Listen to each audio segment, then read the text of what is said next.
वासुदेवाय हरये परमात्मने प्रणतक्लेशनाशाय गोविन्दाय नमो नमः। या दुःखापि न दुग्धेव कविदोग्ध्रुभिरन्वहम् रुदिनः सन्निधत्तां सा सूक्तिधेनुः सरस्वती।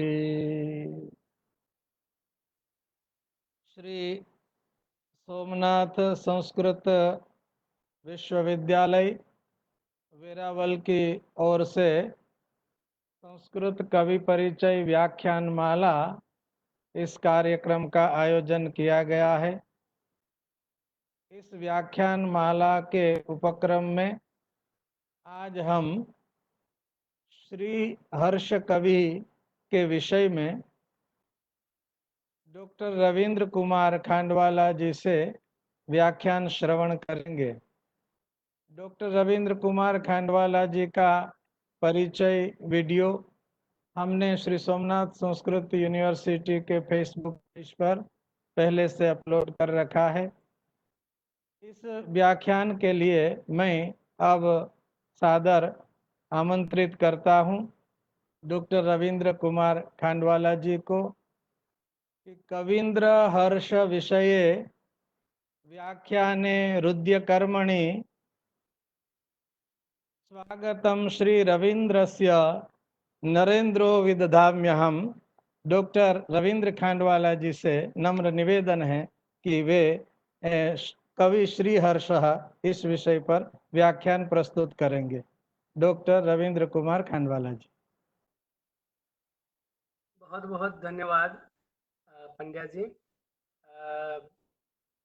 श्री सोमनाथ संस्कृत यूनिवर्सिटी वेरावल की ओर से संस्कृत महाकवि परिचय व्याख्यान माला का आयोजन हुआ है और ये बहुत ही आनंद की बात है।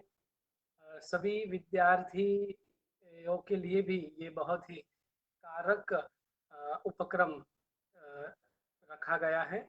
इसके लिए मैं कुलपति महोदय श्री गोपबंधु मिश्र जी को भूरी भूरी प्रणाम करता हूं, उनका अभिनंदन करता हूं और साथ ही यूनिवर्सिटी के रजिस्ट्रार श्री और संयोजक श्री नरेंद्र भाई पंड्या जी का भी धन्यवाद ज्ञापन करता हूं। मुझे विषय दिया गया है श्री हर्ष। इस व्याख्यान श्रेणी में आज श्री हर्ष के संदर्भ में बात करेंगे। संस्कृत साहित्य में बृहत्त्रयी ऐसा 3 महाकाव्यों के लिए कहा गया है और उसको बृहत्त्रयी कहते हैं, जिसमें भारवी, मार्ग और श्री हर्ष का नाम आता है। साथ ही पंच महाकाव्यों में अंतिम महाकाव्य को जो स्थान प्राप्त हुआ है, जो गौरव प्राप्त हुआ है, वो श्री हर्ष का ही है और जिसका नाम है नैषधीय चरित। महाकवि श्री हर्ष रचित नैषधीय चरितम महाकाव्य ने उसके अप्रतिम काव्य सौंदर्य के कारण विशिष्ट गौरवपूर्ण स्थान संस्कृत साहित्य में प्राप्त किया है। नैषधम विद्वद औषधम, नैषधे पदलालित्यम और नैषध उदिते नैषधे काव्ये क्वमाघः क्वच भारवीः, ऐसी सुप्रसिद्ध उक्तियां ही श्री हर्ष का समग्रतया परिचय देने के लिए पर्याप्त है। किंतु श्री हर्ष का नैषध काव्य तो एक क्षीर सागर समान है, पर आज श्री हर्ष एवं उनके महाकाव्य जैसे सागर समान विषय की चर्चा 1 घंटे के अंदर, ये 1 घंटे की गागर में करने का नम्र प्रयास है। सर्वप्रथम मुझे श्री नरेंद्र जी ने खास कहा था कि ये विद्यार्थियों को ध्यान में रखकर आप कहें, तो मैंने इस प्रकार इस व्याख्यान के अलग अलग चरण रखे हैं कि सर्वप्रथम हम कवि परिचय लेंगे। श्री हर्ष के जीवन, उनके समय और उनकी कृतियों के संदर्भ में कुछ बात करके हम नैषधीय चरितम की साहित्यिक विशिष्टता क्या है उसके बारे में बात करेंगे। संस्कृत साहित्य के जो अलग अलग पड़ाव रहे हैं उसके संदर्भ में यदि सोचा जाए तो श्रीहर्ष कालिदासोत्तर कलावादी कवियों में सर्वोत्तम स्थापित हुए हैं। नैसर्गिक कविता एवं काव्य कला के तत्वों का सुंदर समन्वय हम महाकवि कालिदास में देख सकते हैं कि जो जिसका प्रारंभ महाकवि वाल्मीकि जी ने किया था। किंतु एक बात भी स्पष्ट है कि कालिदास के समय में ही कवियों का एक ऐसा वर्ग उभर के आया था कि जो काव्य में शब्द क्रीड़ा को अधिक महत्व देने लगा था। ऐसा माना जाता है कि इसी वजह से कालिदास ने रघुवंश के सर्ग 9 की रचना की और काव्य में पांडित्य प्रदर्शन की प्रवृत्ति कालिदास के बाद बढ़ती गई। भारवी, मांग और भट्टी आदि महाकवियों की रचनाएं वैसे तो कविता के स्वरूप में उनके पांडित्य की अभिव्यक्ति ही लगती है। इस प्रवृत्ति को भारवी और माघ के बाद श्रीहर्ष में हम चरम सीमा पर देख सकते हैं। महाकाव्य काल के कवियों में श्रीहर्ष की गणना होती है। संस्कृत साहित्य पंच महाकाव्य जो है ये पंच महाकाव्य पंच प्राण समान माने जाते हैं और उसमें श्रीहर्ष के नैषधीय चरित्रम का स्थान द्वितीय है। श्रीहर्ष के नाम से ही हम पहले प्रारंभ करते हैं कि छात्रों के लिए ये खास ज्ञातव्य है कि श्रीहर्ष में जो हर्ष के आगे श्री पद है वो आदरवाचक नहीं है, वो नाम का ही एक अंग है, उनके नाम का ही एक भाग है। तो इस वजह से श्री हर्ष उसको अलग न करके हमें श्रीहर्ष एक नाम से ही उनको जानना है। क्योंकि नैषधकार ने स्वयं इसका प्रमाण भी दिया है। नैषध काव्य के अंतर्गत कवि प्रशस्ति श्लोक में लिखा है, श्री श्री हर्ष कवेः कृतिः कृति मुदे तस्या अभ्युदयात् इयम्। इससे स्पष्ट होता है कि श्री हर्ष पूरा नाम है। हर्ष के पूर्व श्री पद यहाँ पर आदरवाचक नहीं। समग्र संस्कृत साहित्य में अगर हम एक दृष्टिपात करते हैं तो पता चलता है कि कुल हमारे सामने 11 श्रीहर्ष की परंपरा प्राप्त होती है। अब प्रश्न ये उठता है कि ये अलग अलग श्रीहर्ष जो हमारे सामने उनका उल्लेख ऐतिहासिक और अलग अलग ग्रंथों में भी प्राप्त होता है, तो इनमें से ये पंच महाकाव्यों में जिस महाकाव्य को स्थान प्राप्त हुआ है नैषध, उसके कर्ता जो श्रीहर्ष हैं वे कौन थे, कहाँ के थे और कौन से समय में हो गए, उस पर हम अब बात करेंगे।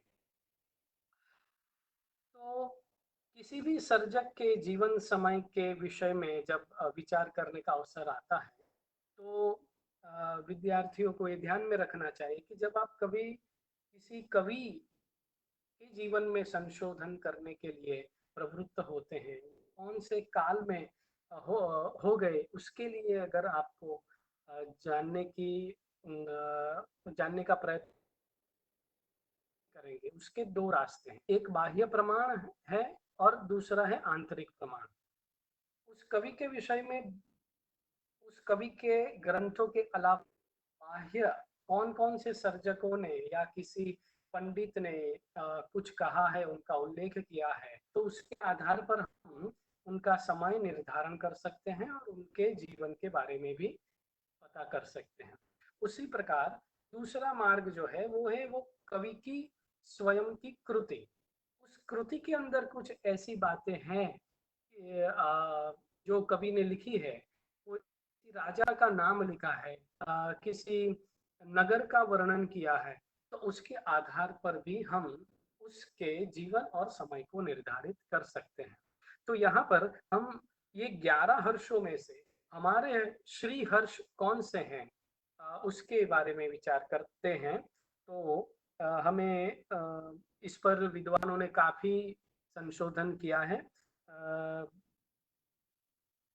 नैषद कार श्री हर्ष के संदर्भ में हमें दोनों प्रमाण मिलते हैं, अर्थात बाह्य प्रमाण भी प्राप्त होता है और आंतरिक प्रमाण भी प्राप्त होता है। जैसे कि प्रसिद्ध जैन कवि राजशेखर सूरि ने प्रबंध कोश में श्री हर्ष को महाराज जयचंद के आश्रित कवि के रूप में वर्णित किया है।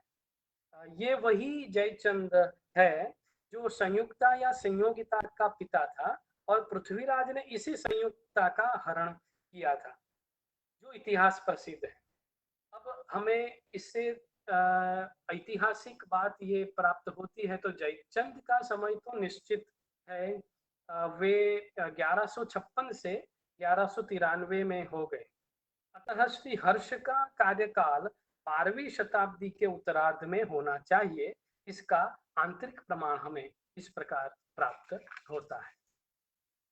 अब यहाँ पर जो जयचंद की बात आई, उसी के संदर्भ में हमें नैषद में से आंतरिक प्रमाण एक प्राप्त होता है, जिसमें स्वयं कवि लिखते हैं कि तांबुल द्वयम आसनम च लभते यह कान्य कुब्जेश्वरात्, अर्थात श्री हर्ष को कान्य कुब्जेश्वर से तांबुल द्वय और आसन प्राप्त हुए थे। अब राजशेखर सूरि के प्रबंध कोश में जयचंद को ही कान्य कुब्जेश्वर कहा गया है। तो इस बात से हमें हम ये निष्कर्ष पर आ सकते हैं कि श्री हर्ष जो नैषद के कर्ता हैं वे 12वीं शताब्दी के उत्तरार्ध में विद्यमान थे और उन्होंने ही तांबुल द्वय और एक आसन राजा की सभा में प्राप्त किया था। श्रीहर्ष महाकाव्य में अपना वैयक्तिक परिचय भी देते हैं। एक बात मैं यहाँ पर कहना चाहूंगा कि प्रायः ऐसा होता है कि संस्कृत कवियों के जीवन के संदर्भ में हमें प्रायः अंधकार ही प्राप्त होता है, क्योंकि वे इतने नम्र थे कि वे खुद के बारे में अपना परिचय ज्यादा नहीं देते थे। लेकिन मध्यकाल के समय में जो पंडित कवि हुए हैं उन्होंने अपने बारे में कुछ ना कुछ, अपने परिवार के संदर्भ में भी कुछ ना कुछ लिखा है। तो श्री नैषद क्या कहते हैं, श्री हर्ष क्या कहते हैं, वे अपने परिचय के संदर्भ में लिखते हैं, श्री हर्षम कविराज राजी मुकुटालंकार हीरः सुतम श्री हीरः सुषुवे जितेंद्रिय चयम मामल्ल देवी चयम। ये श्री हर्ष ने प्रथम सर्ग में ही अपने परिचय में ये श्लोक लिखा है, जिससे हमें ज्ञात होता है कि उनके पिता का नाम श्री हीर था और माता का नाम मामल्ल देवी था। श्री हर्ष की एक विशेषता ये भी रही है कि उन्होंने ये सभी विद्यार्थी और जिज्ञासुओं के लिए बहुत ही आनंददायक बात होगी कि एक विशेषता जो है इस महाकवि की ये है कि उन्होंने क्षमा कीजिएगा प्रत्येक सर्ग की पुष्पिका में अपना एक विशिष्ट परिचय दिया है, अपना कोई ना कोई परिचय अवश्य दिया है। पुष्पिका में वे लिखते हैं, हर एक सर्ग की पुष्पिका में, जिसमें उनके परिवार विषयक उल्लेख हमें प्राप्त होते हैं। तो नैषद चरित के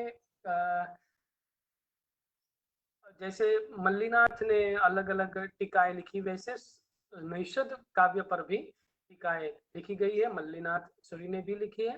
लेकिन हमारे ही गुजरात के धोड़का प्रांत में चांडू पंडित करके एक संस्कृत के विद्वान हुए, जिन्होंने नैषद पर टीका लिखी है। उन्होंने श्री हर्ष के पिता संबंधित कुछ बातें अपनी ही टीका के अंदर लिखी है, जो हमें प्राप्त होती है, जिसे हमें पता चलता है कि श्री हीर, जो श्री हर्ष के पिता थे, वे काशी नरेश गहडलवाल वंश के राजा विजय चंद्र की राजसभा के एक विशिष्ट सभापति थे। वे उनके समय के सर्वश्रेष्ठ कवि थे। एक बार श्री हर्ष के पिता श्री हीर प्रसिद्ध नैयायिक पंडित उदयनाथ के साथ शास्त्रार्थ में पराजित हो गए। इस कारण से अत्यंत वे दुखी हुए। वे इस दुख को सह नहीं पाए और मृत्युशैया पर आ पहुंचे।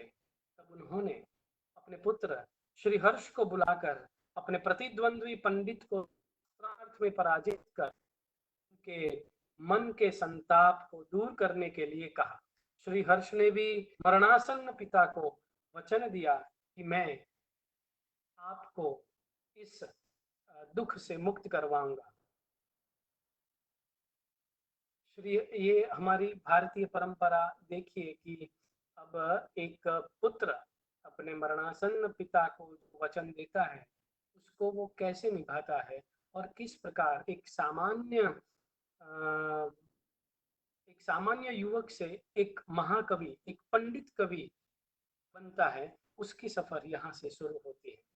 श्रीहर्ष ने विद्वान गुरुजनों के पास शास्त्रों के अध्ययन का प्रारंभ किया और वेद, न्याय, व्याकरण, ज्योतिष, वेदांत, योग, मंत्र शास्त्र, संगीत, गणित आदि शास्त्रों का गहन अध्ययन किया।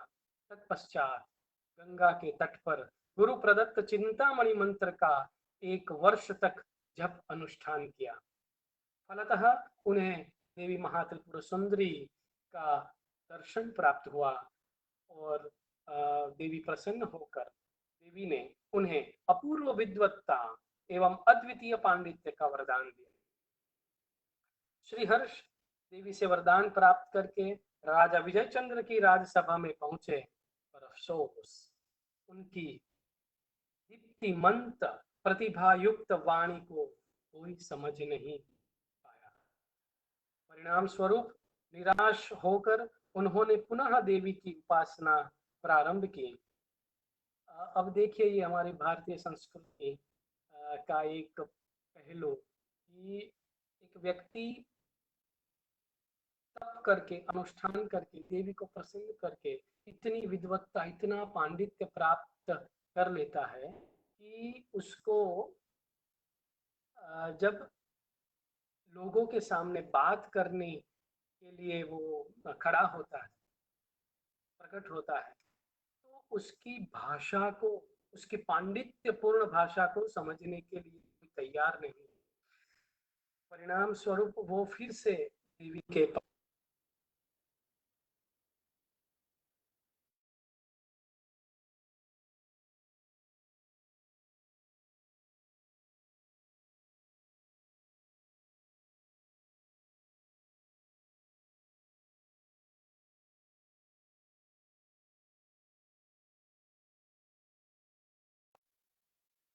सो जाना। इस उपाय से हर्ष ने ऐसा ही किया और इस उपाय से श्री हर्ष की प्रखर प्रतिभा थोड़ी कम हुई और फिर उनका पांडित्य लोकभोग्य बना। साथ ही अनेक ग्रंथों की रचना की।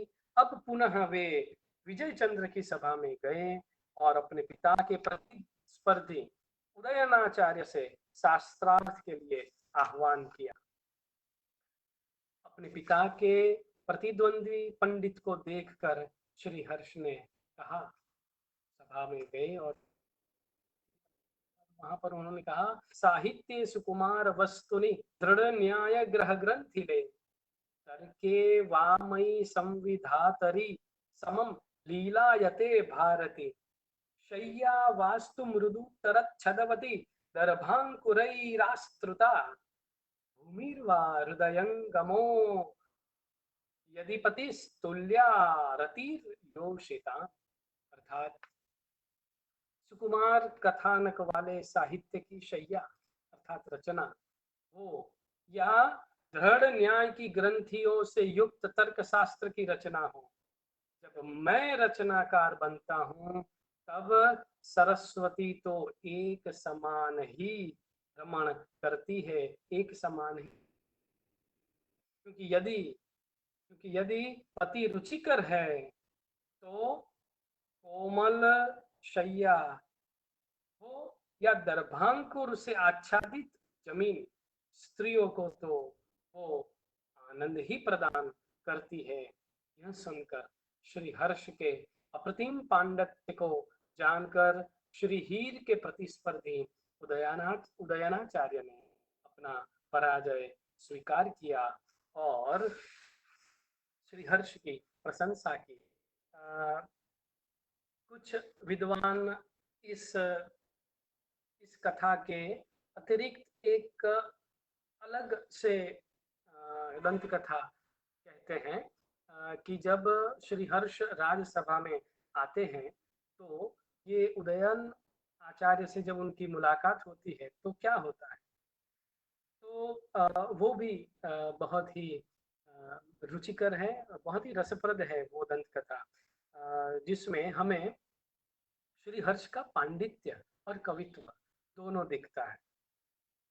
राज दरबार में जब श्री हर्ष ने प्रवेश किया तब पंडित उदयन ने श्री हर्ष को देखकर कहा कि गौर गौर आगतः, गौर गौर आगतः, अर्थात बैल आया बैल आया।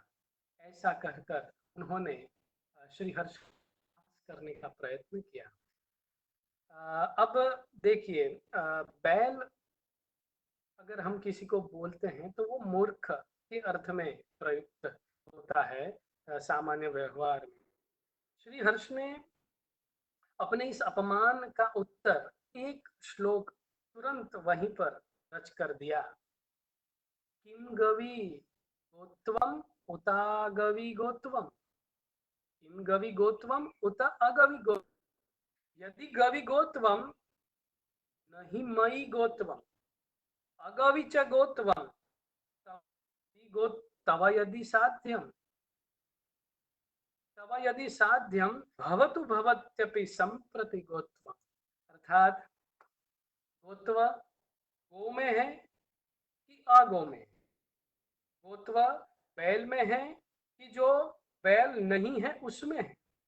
अच्छा, यदि गो में गोत्व है तो मुझ में नहीं है क्योंकि मैं अगो हूं, और यदि आपके साध्य अगो में गोत्व है तो आप में ही गोत्व रहे क्योंकि आप भी अगो ही हो।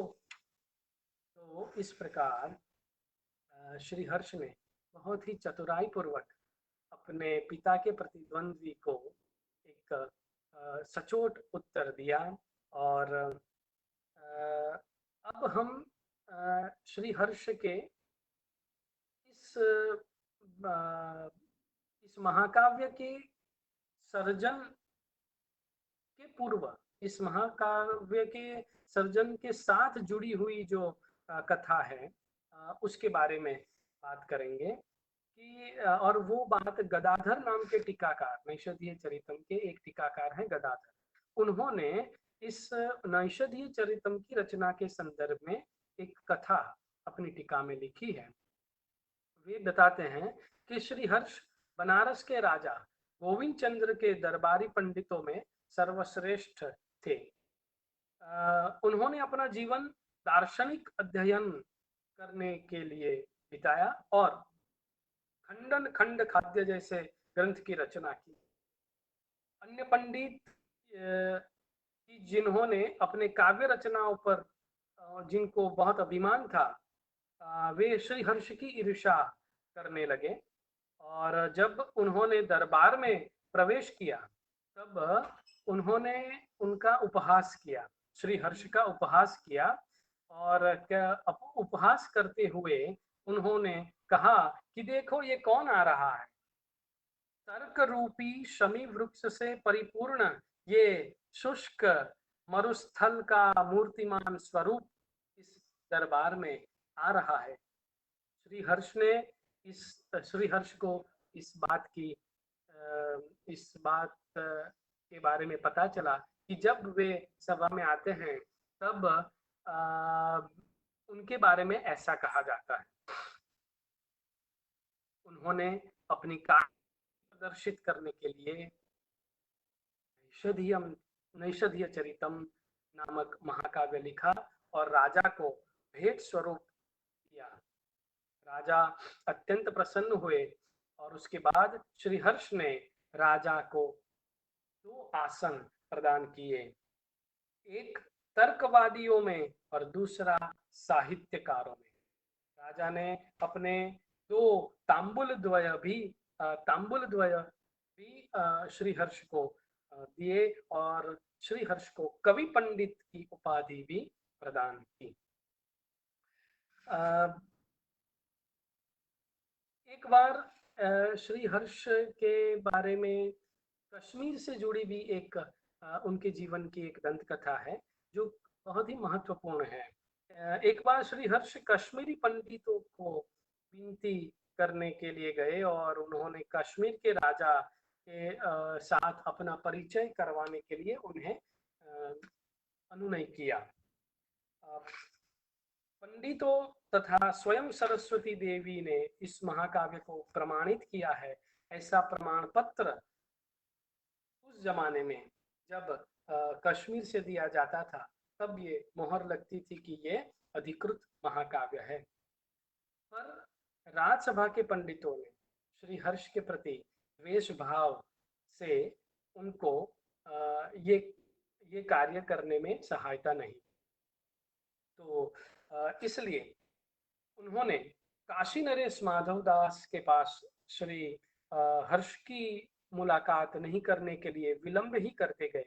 राजा के साथ मुलाकात कराने की जब कोई तक नहीं मिली, कोई अवसर नहीं मिला, तो श्री हर्ष ने वहीं कश्मीर में ही बहुत महीने वहां पर गुजारे और उस दरमियान अपनी आजीविका चलाने के लिए भी उन्होंने अपना सब कुछ न्यौछावर कर दिया, सब बेच दिया। और उस दरमियान एक घटना घटी। एक बार श्रीहर्ष एक कुएं के पास बैठे थे और वहां पर बैठकर रुद्र मंत्र का जाप करते थे।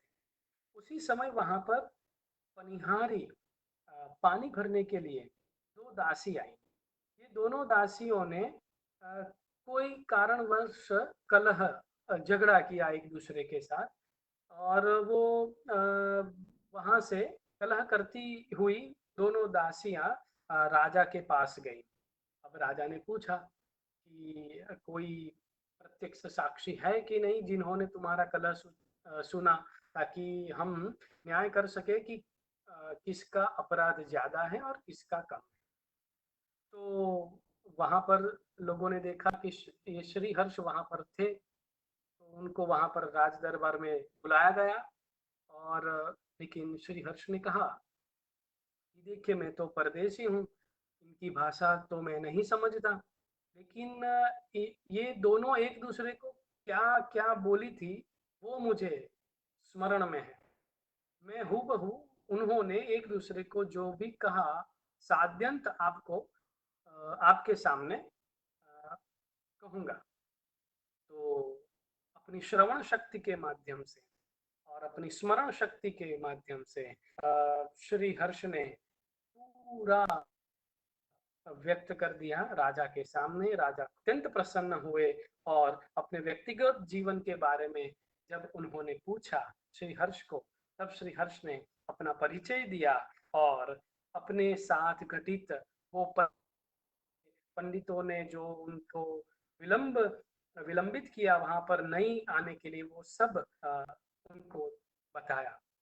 श्री हर्ष ने अपनी रचना को सरस्वती देवी के द्वारा प्रमाणित करने के लिए विनती की और ये सुनकर राजा ने पंडितों को बुलाया, उनको उपालंब दिया और साथ ही ऐसा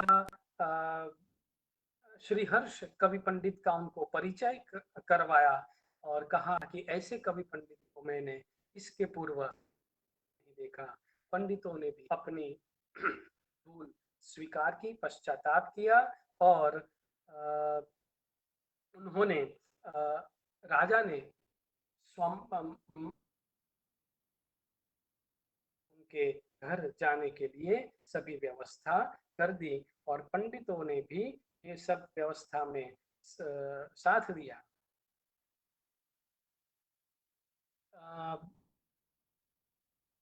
श्री हर्ष काशी वापिस आए और ये समग्र वृत्तांत उन्होंने अपने आश्रयदाता को सुनाया और बाद में उन्होंने तब तक तो देखा कि नैषधीय चरित सर्वत्र अत्यंत प्रचलित हो चुका था। तो इस प्रकार श्री हर्ष के पूर्व जीवन के बारे में ऐसी अनेक दंत कथाएं हमें प्राप्त होती है। कुछ दंत कथाएं जो हैं वो टीकाकारों ने अपने टीका ग्रंथों में भी लिखी है और अंतिम बात जो है श्री हर्ष के उत्तर जीवन विषय एक दंत कथा जो हमें प्राप्त होती है वो भी हमारे गुजरात के से जुड़ी हुई है। एक बार बनारस के राजा जयंत चंद के मंत्री पद्माकर अणहिलपुर गए। वहां उन्होंने वहां से वे शालापति की विधवा पत्नी पद्मिनी को महाराजा कुमारपाल की आज्ञा से बनारस ले आए। उनका नाम था सुहव देवी। राजा जयचंद ने उनके साथ विवाह किया और अपनी भोग पत्नी के रूप में उनको अंतःपुर में स्थान दिया। यह सुहदेवी ने अपने कला ज्ञान पर बहुत ही सुहदेवी को गर्व था और वो अपने आप को कला भारती के रूप में सभी के सामने अपना परिचय देती थी। इस तरफ श्री हर्ष अपने पांडित्य के कारण नर भारती के रूप में प्रसिद्ध थे। श्री हर्ष की ऐसी प्रसिद्धि से सुहव देवी को ईर्ष्या आई। सुहव देवी ने एक बार उनको बुलाया और पूछा कि आप कौन हैं? श्री हर्ष ने जवाब दिया कि मैं कला सर्वज्ञ हूँ। रानी श्री हर्ष की ईर्ष्या करती थी, इसलिए उन्होंने श्री हर्ष का अपमान करने का सोचा और आज्ञा दी कि श्री हर्ष की जो सभी कलाओं में निपुण हैं वे रानी के पैरों में उनको चप्पल पहनाए उनकी। अब देखिए ये श्री हर्ष के जीवन में तो बहुत ही कठिन समस्या आ गई कि रानी को ऐसा था मन में कि अगर ये चमड़े को तो ये नहीं स्पर्श करेंगे, तो अगर स्पर्श करेंगे तो वो धर्मदोष उनको लगेगा, अपवित्र हो जाएंगे और इसी वजह से उनको लगा कि ये कार्य श्री हर्ष नहीं कर पाएंगे। लेकिन श्री हर्ष तो श्री हर्ष थे। उन्होंने सुहव देवी की आज्ञा स्वीकार कर ली और फिर एक वृक्ष की छाल से उन्होंने वो चप्पल बनाई और उनको पहनाई। किंतु इस घटना से श्री हर्ष अंदर ही अंदर बहुत अपमानित और अत्यंत खिन्न हुए और उन्होंने ये पूरा वृत्तांत राजा को सुनाया और सुनाकर फिर उन्होंने संन्यास लेने का निर्णय लिया और अपना बाकी जीवन शेष जीवन जो था श्री हर्ष ने गंगा नदी के किनारे व्यतीत किया। तो मित्रों, ये नैषध जैसे पांडित्य सभर महाकाव्य के सर्जक श्री हर्ष के जीवन की कुछ प्रसिद्ध दंत कथाओं में से आपके लिए यहाँ पर महत्वपूर्ण दंत कथाएं आपके सामने रखी। अब हम बात करेंगे श्री हर्ष की काव्यत्व, उनका काव्य वैशिष्ट्य क्या है उसके बारे में जानने से पहले एक बात भी जानना जरूरी है कि उन्होंने सिर्फ एक ही ये महाकाव्य नहीं लिखा है। श्री हर्ष ने जो सर्जन किया है वो कुल 8 कृति उन्होंने रची है ऐसा माना जाता है, जिसका सिर्फ नामोल्लेख आपके सामने प्रस्तुत करता हूँ। एक है स्थैर्य विचार प्रकरण, दूसरा है विजय प्रशस्ति, तीसरा खंडन खंड खाद्य, चौथा है गौड़ोर विश्व प्रशस्ति, 5 प्रणव वर्णन, 6 छिंद प्रशस्ति, 7 शिव शक्ति सिद्धि, 8 नवसाहसांक चरित, और इसके उपरांत ऐसा माना जाता है कि ईश्वराभिसंधि नामक एक अन्य ग्रंथ भी जो श्री हर्ष के नाम पर है। ये सभी ग्रंथ श्री हर्ष के हैं, ये बात निर्विवाद है, लेकिन हस्तलिखित प्रतों की सूचियों में श्री हर्ष के नाम से उल्लिखित अन्य 8 कृतियां भी हमें प्राप्त होती है, जिसके नाम भी इस प्रकार है: अमरखंडनम, द्विरूप कोश, जानकी गीता, पंचनलीय काव्य, शब्द भेद निर्देश, श्लेषार्थ पद संग्रह, सुप्रभात स्तोत्र और वाणी विलास। तो ये उनका ग्रंथ भंडार है कि जिसमें उन्होंने एक साहित्य कृति के उपरांत भी शास्त्रीय ग्रंथ भी श्री हर्ष ने लिखे हैं।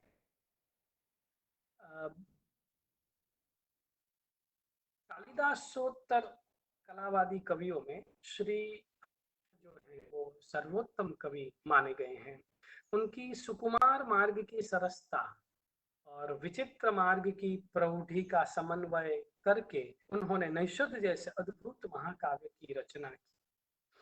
दुरारूढ़ कल्पनाओं के साथ एक गंभीर चिंतन का, अलंकारों के साथ ध्वनि का और शास्त्रगत पांडित्य के साथ लोक अनुभव का समन्वय करके श्री हर्ष ने अपनी अद्वितीय प्रतिभा का परिचय दिया है। श्री हर्ष में भावों की अभिव्यक्ति करने की अद्भुत क्षमता है। गहन से गहन भाव को भी वे अपनी कल्पना और स्वाभाविक अभिव्यक्ति के कारण अनायास ही वो प्रकट कर देते हैं। प्रथम सर्ग में ही नल द्वारा हंस का पकड़ नल हंस को पकड़ता है, और कथा का उपक्रम प्रारंभ जहां से होता है उसमें एक अद्भुत श्लोक दिया गया है हंस के द्वारा। उसमें उन्होंने मनुष्य की इच्छा की भवितव्यता के साथ संबंध कैसा होता है, मनुष्य का भवितव्यता के साथ संबंध कैसा है वो स्थापित किया है। आप पूरे नैषध महाकाव्य में से पसार होते हैं तो मालूम पड़ता है कि श्री हर्ष भाग्यवादी, वो प्रारब्धवादी थे। उनको भाग्य पर प्रबल श्रद्धा और विश्वास थी। उसका एक ये उदाहरण देखिए, अवश्य भव्येष्वनवग्रह ग्रहा, यया दिशा धावती वेद सह स्पृहा, तृणेन वाक्येव तयानुगम्यते, जनस्य चित्तेन वृषावशात्मना। ये प्रथम सर्ग का 120वां श्लोक है। यहाँ पर काम पीड़ित नल को नल काम दशा को प्राप्त हुआ है और उसको हंस को पकड़ने की इच्छा क्यों हुई, अथवा तो नल की सेना को देखने के बावजूद हंस सोता ही क्यों रहा, उसका समाधान इस श्लोक में दिया गया है। जगत में व्यक्ति की इच्छा शक्ति से ज्यादा विधाता की इच्छा अधिक प्रबल होती है। व्यक्ति परवश होकर कार्य में स्वयमेव प्रवृत्त हो जाता है कि जो किस कार्य में प्रवृत्त हो जाता है कि जो भविष्य के साथ कुछ ना कुछ संबंध रखता, अर्थात अवश्यम भावी जो चीजें हैं उसमें ब्रह्मा की इच्छा जिस तरफ दौड़ती है, बस उसी तरफ मनुष्य का पराधीन चित्त भी दौड़ता है। जैसे किस तरह, तो एक सुंदर उदाहरण यहाँ पर दिया गया है श्री हर्ष के द्वारा कि जैसे एक एक तृण एक तृण पवन पवन के एक एक झंझावात में तृण कैसे उड़ता है, बस उसी तरह मनुष्य के चित्त की भी, पराधीन चित्त की भी यही दशा होती है जब जब ब्रह्मा की इच्छा होती है, उसी होती है। अब देखिए, श्री हर्ष ने जो कहा है वो हम आज आज के समय में एकदम ये बात प्रासंगिक लगती है कि नहीं लगती। हम अभी पूरा पूरा जो मानव समूह वो भी परवश है, विवश है। वो इस कठिन महामारी के समय में कुछ भी करने के लिए समर्थ नहीं दिख रहा है, और भाग्य जिस तरफ हमें ले जा रहा है, बस पूरा मानव समुदाय उसी की ओर जा रहा है। कहीं कुछ न कुछ प्रयत्न अवश्य हो रहे हैं, स्वाभाविक है। फिर भी मनुष्य के हाथ में अभी भी इस महामारी को नष्ट करने की दवा नहीं है।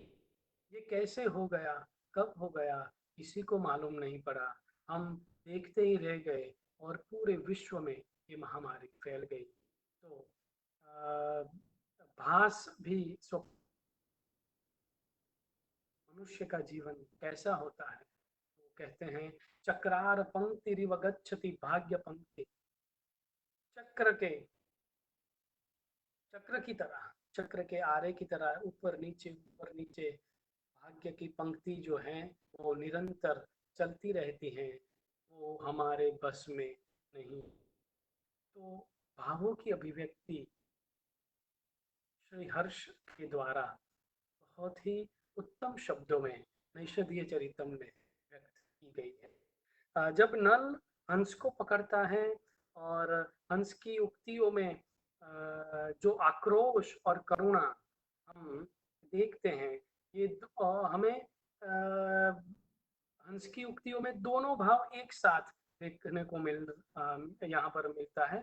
आक्रोश भी है और दूसरी तरफ करुणा भी है। दोनों भावों की अभिव्यक्ति कवि ने यहाँ पर बताई है। जैसे कि पदे पदे संति भटारणोद्भटा नतेषु हिंसा रस एष पूर्यते दिगिदृशं ते नृपते कुविक्रमं दिगिदृशन्ते नृपते कुविक्रमं कृपाश्रये यः कृपणे पतत्रिणी। अर्थात युद्ध में पद पद पर पराक्रम करने वाले बहादुर योद्धाएं होते हैं। और हंस नल को संबोधित करके कहता है कि युद्ध में पद पद पर बहादुर योद्धा होते हैं, और आपका हिंसानुराग, हिंसा रस उसमें न हो करके मेरे जैसे दीन कृपापात्र पंखियों में आप उसकी पूर्तता कर रहे हो। हे राजवी, ये निंदित पराक्रम को, इस निंदित पराक्रम को धिक्कार है। और हंस राजा को आक्रोशपूर्ण वाणी में कहता है कि पराक्रम तो कुशल सैनिकों पर बताने के लिए होता है, ऐसे दयापात्र निर्दोष पंखियों की हिंसा करने के लिए शौर्य नहीं होता है। पृथ्वी पर ऐसे ही निंदनीय पराक्रम करने के लिए नल जैसा राजा प्रवृत्त हुआ है, यह मेरे लिए धिक्कार है। हंस करुणापूर्ण वाणी में कहता है कि मदेक पुत्रा जननी जरातुरा नव प्रसूतिर्वरटा तपस्विनी गतिस्तयोरेष जनस्तमर्दयन् अहो विधे त्वां करुणारुणधिनो। अर्थात हंस कहता है कि मैं अपनी माँ का एक ही पुत्र हूँ। मेरी माँ वृद्ध है, नवीन प्रसव वाली बेचारी मेरी पत्नी हंसी भी है, उन दोनों का मैं एक ही आधार हूँ, और ऐसे ऐसे मुझे मारने में तुझे तेरी करुणा रोकती नहीं है। हंस की इस उक्ति में गहन कारुण्य हम देख सकते। तो यहाँ पर भावों की अभिव्यक्ति की बात हमने की। अब हम एक अलग जिसके लिए नैषधकार को जाना जाता है, उसके उस विषय में बात करेंगे कि नैषधीय चरित्र जो है उसका मुख्य रस है श्रृंगार। स्वयं कवि ने, श्रीहर्ष ने, श्रृंगार भंग्या तथा शीतगुः शब्दों का प्रयोग इस महाकाव्य के लिए किया है। इस महाकाव्य के विशेषण के लिए उन्होंने ये दो शब्द प्रयोग किए हैं। श्रीहर्ष ने रसों के प्रवाह से इस महाकाव्य को निरंतर रस सभर बनाया है। अन्याक्षुण्ण रस प्रमेय भणितो, ऐसा उन्होंने 20वें सर्ग में कहा है। श्रृंगार रस के संयोग पक्ष का चित्रण नल दमयंती के समागम में पूर्णतया किया है। तो वियोग पक्ष में दमयंती की दृष्टि से चतुर्थ सर्ग में व्यापक रूप से उन्होंने वियोग पक्ष को अंकित किया है। दमयंती की करुण अवस्था का उन्होंने चौथे सर्ग में अत्यंत मार्मिक चित्रण किया है। विद्यार्थी पढ़ सकते हैं। मैंने पहले ही बता दिया कि ये नैषधीय चरितम एक श्रीहर्ष की क्षीर सागर समान कृति है। उसमें से कुछ बूंदे ही आपके सामने रसबिंदु ही रखने का सौभाग्य जो मिला है वो आपके साथ बांट रहा हूँ। नैषधीय चरितम की विशेषताओं में एक और बात है उसके वर्णन। महाकाव्य में वर्णन तो होने ही चाहिए, और कालिदास की परंपरा से ये सूर्योदय, चंद्रोदय, नगर वर्णन, सरोवर के वर्णन, पर्वतों के वर्णन, वन के वर्णन, उपवन के वर्णन हमें महाकाव्य में प्राप्त होते हैं। इसी परंपरा में श्रीहर्ष ने भी बहुत ही अद्भुत वर्णन किए हैं। एक बात कहनी पड़ेगी कि उन्होंने दीर्घ वर्णन भले ही किए हो, लेकिन ये वर्णन उद्वेग पैदा करने वाले नहीं हैं। वे कथानक के साथ जुड़े हुए हैं। वर्णनों में भी कवि ने रसोद्भावन का मुख्य लक्ष्य अपने सामने रखा है। महाकाव्यम के आरंभ में ही कवि ने नल की कथा को रस से परिपूर्ण कहा है। और रस से परिपूर्ण कैसी कि जिससे अमृत का भी तिरस्कार हो जाए, ऐसा रस नल कथा को सुनने से प्राप्त होता है, ऐसा श्रीहर्ष मानते हैं। एक बात यहाँ पर याद आती है कि नल कथा का महत्व क्यों नैषधकार ने इसी कथानक को चुना, उसके बारे में भी एक बात कहनी चाहिए। क्योंकि महाभारत में ये नल दमयंती का कथानक हमें प्राप्त होता है। वहां पर नलोपाख्यान में अत्यंत सीधी सादी और एकदम नीरस कथा है। वहां पर उसको श्रीहर्ष ने यहाँ 22 सर्गों के रसपूर्ण काव्य में परिणत कर दिया है। यद्यपि महाभारत की नल कथा का पूर्वार्ध, ये पूरा नलोपाख्यान वो नहीं ले पाए हैं, सिर्फ उसका पूर्वार्ध में क्या है, दो चीजें। नल दमयंती के विवाह प्रसंग को ही काव्य का प्रधान विषय श्रीहर्ष ने बनाया है, और नल दमयंती के वैवाहिक आनंद और श्रृंगार रत युगल के पारस्परिक संवाद में प्रकट होते हुए चंद्रमा के वर्णन के साथ यह काव्य पूर्ण होता है। तो इतना ही कथानक लेकर उन्होंने 22 सर्ग तक अपना ये महाकाव्य उन्होंने रचा है। इसके साथ अब एक महत्वपूर्ण बात जो आपके सामने रखनी है वो ये है कि नल कथा का महत्व, उसकी महिमा उन्होंने प्रारंभ में ही श्री हर्ष ने दे दी। उनकी शैली कैसी है उसका एक उदाहरण देखते हैं। वे अपने जो पात्र हैं महाकाव्य के, वो पात्र में महत्वपूर्ण नायिका, जो महत्वपूर्ण पात्र है नायिका दमयंती, तो वो साथ में उसका परिचय देने में दमयंती शब्द की व्युत्पत्ति हंस नल को उनका परिचय देते हुए भी दे देता है, जिसमें दमयंती शब्द की सार्थकता वो कहते हैं कि भुवन त्रय सुशुभ्रु वामसौ दमयंती कमनीयतामदम उदीयाय यतस्तनुश्रिया दमयंती इति ततोभिधाम दधौ। प्रस्तुत श्लोक में व्युत्पत्ति द्वारा दमयंती के नाम की सार्थकता बताई गई है। इसमें कहा गया है कि तीनों लोक की सुंदरियों के सौंदर्य अभिमान को अपनी देह शोभा से दमन करने वाली होने के कारण इसे इसका नाम दिया गया है दमयंती। तो ऐसे श्री हर्ष जो है पूरे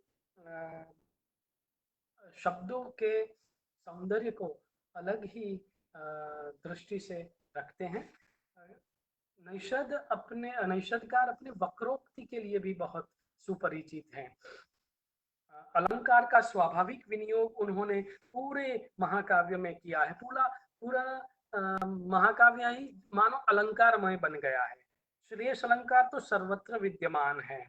हम वक्रोक्ति पूर्ण एक श्लोक में हम वो देखते हैं, कवि कहते हैं कि आकाश में तारे कामदेव के बाण जैसे लगते हैं। और वो कैसे कि जो देव और अप्सराओं के लिए छोड़े गए हो। कामदेव को वो पंचशरः, पंच बाण वाले कहते हैं, और उसमें पंच शब्द वस्तुतः प्रपंच या विस्तार का वाचक है।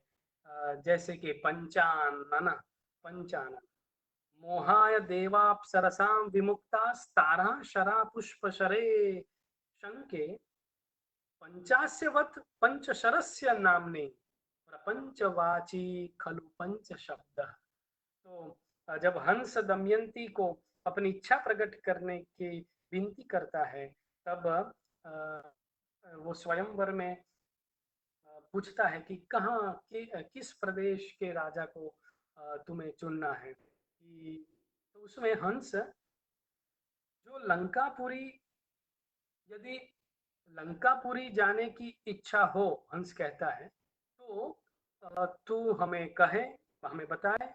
अगर तेरी इच्छा लंका जाने की है तो हम पूरी कर देते हैं, वहां के राजा को यहाँ पर बुलाकर। तब दमयंती एक श्लेष युक्त वाक्य का प्रयोग करती है, अद्भुत है ये। देखिए काव्यत्व श्री हर्ष की कृति में कहाँ पहुंचता है।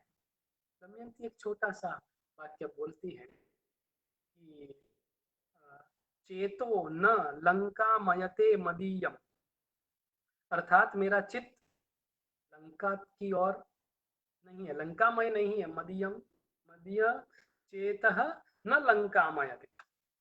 अच्छा, अब देखिए यहाँ पर कवि की चतुराई। यहाँ पर और दो अर्थ भी निष्पन्न होते हैं। एक है चेतो नलम कामयते मदीयम, अर्थात मेरा चित्त तो नल की कामना करता है। उन्होंने कह दिया कि मुझे लंका नहीं जाना है।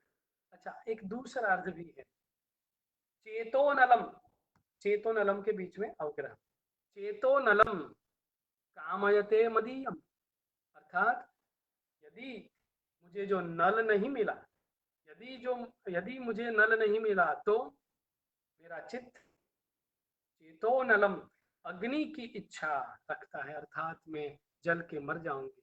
तो यहाँ पर हम मित्रों सभंग श्लेष और अभंग श्लेष के अलंकार का उत्तम उदाहरण हम इसको कह सकते हैं। दोनों श्लेषों का सौंदर्य निषद में अनेक स्थलों पर प्राप्त होता है। कवि श्री हर्ष ने पंचनली के वर्णन प्रसंग में तो ये श्लेष पराकाष्ठा पर पहुंच जाता है। वहां पर एक ही श्लोक में कवि की काव्यत्व शक्ति कैसी है उसका उत्तम उदाहरण न भूतो न भविष्यति। एक ही श्लोक 5 व्यक्तियों को ध्यान में रखकर यहाँ पर श्री हर्ष ने यहाँ पर उसकी रचना की है। जो नल का रूप लेकर इंद्र, अग्नि, यम, वरुण और नल ये पांचों वहां पर विद्यमान है। तो नल के लिए कहा गया ये श्लोक बाकी चारों देवों के लिए भी प्रयुक्त होता है। उसका आप कृति में से पढ़कर आनंद लीजिएगा। समय की यहाँ पर कमी की वजह से मैं उसमें नहीं जा रहा हूँ, लेकिन अद्भुत है। उसमें इंद्र के पक्ष में, अग्नि के पक्ष में, यम और वरुण और नल के पक्ष में ये बातें रखी। तो नैषद का पदलालित्य, नैषद का अर्थ गौरव भी हम थोड़ा सा आचमन कर लें। भारवी मांग आदि कवि भी अर्थांतर न्यास के प्रयोग करने में बहुत ही प्रसिद्ध है। इसी क्षेत्र में श्री हर्ष भी कुछ अग्रणी होने का प्रयत्न कर रहे हैं। उन्होंने उनके कुछ प्रसिद्ध अर्थ गौरव युक्त वाक्य आपके सामने रखता हूँ। वे पहले सर्ग में एक जगह कहते हैं, क्व भोगम आपनोति न भाग्य भाग जना। अर्थात भाग्यशाली व्यक्ति को जो भाग्यशाली है उसे भोग की सामग्री कहाँ नहीं प्राप्त होती। अर्थात जो भाग्यशाली होता है उसे सभी जगह अपने भोग की सामग्री प्राप्त हो ही जाती है। हमने व्याख्यान के प्रारंभ में ही बताया था कि पद पद पर श्री हर्ष भाग्यवादी कवि के रूप में हमें देखने को प्राप्त होते हैं। एक और पंक्ति बहुत ही अद्भुत लिखते हैं, मितंच सारंच वयो ही वाग्मी। क्या बात है। वे लिखते हैं, अल्प और सारयुक्त वाणी उसी को तो वाग्मिता कहते हैं। वाग्मिता भला किसे कहते हैं? मितम च सारम च वचो ही वाग्मी। कैसे वचन जो मीत और सारयुक्त है उसे ही वाग्मिता कहते हैं। अच्छा आगे, चकास्ति योग्येन ही योग्य संगम। 9वें सर्ग में ये बात आती है। वहां पर वे कहते हैं, योग्य व्यक्ति के साथ योग्य व्यक्ति का मिलन ही अच्छा लगता है। वो योग्य के साथ योग्य ही शोभायमान रहता है। कर्मकः स्वकृतम अत्र न भुंक्ते। मनुष्य अपने किए हुए कर्मों को क्या नहीं भोगता है? उसको वहां यहाँ पृथ्वी पर ही अपने कर्म भोगने पड़ते। प्रतीक्षते जातु न कालम आरती। अर्थात दुख जो है वो समय की राह कभी नहीं देखता। तो ये उनका जीवन दर्शन है। निषदकार पद लालित्य के लिए भी बहुत ही प्रसिद्ध है। पूरे महाकाव्य में श्री हर्ष को जैसे हम कहते हैं विद्यावताम भागवते परीक्षा, उसी प्रकार नैषद में पद पद पर नैषदकार ने विद्वानों के लिए भी औषध रखा है। इसीलिए कहा गया नैषधम विद्वद औषधम। बहुत सभी दर्शनों के विभिन्न पक्षों को उन्होंने रखा और उसमें से हमें अगर हम उसका निष्कर्ष निकालें तो हम कह सकते हैं कि श्री हर्ष नितांत अद्वैत वेदांती थे। उसके कई उदाहरण हमें यहाँ पर प्राप्त होते हैं। श्री हर्ष के कवित्व में हमें लोकोत्तर रमणीयता का दर्शन होता है। तो ऐसे विद्वत चक्र चूड़ामणि श्री हर्ष की यहाँ कृति नैषधीय चरितम पंडितों के लिए नित्य आनंददायक है। यही प्रार्थना के साथ मैं अपने व्याख्यान को विराम देता हूँ और अंत में पुनः एक इस नायक को, क्योंकि इस कृति का जो नायक है वो पुण्य श्लोक माना जाता है। पुण्य श्लोक स्वरूपाय नराधिपाय श्री नलाय, पुण्य श्लोक स्वरूपाय नराधिपाय श्री नलाय नमो नमः। सर्वे भवन्तु सुखिनः, सर्वे सन्तु निरामयः, सर्वे भद्राणि पश्यन्तु मा कश्चित् दुःख भाग् भवेत्। मुझे श्री सोमनाथ संस्कृत यूनिवर्सिटी के द्वारा श्री हर्ष कवि का परिचय देने के लिए आमंत्रित किया गया। इसके लिए मैं कुलपति महोदय, संयोजक श्री और कुल सचिव श्री का धन्यवाद ज्ञापन करता हूं और यहाँ पर मेरी वाणी को विराम देता हूं। कृष्णाय वासुदेवाय हरे परमात्मा प्रणत क्लेशनाशाय गोविंदाय नमो नमः। ओम श्री गुरु गंगेश्वराय नमो नमः। धन्यवाद।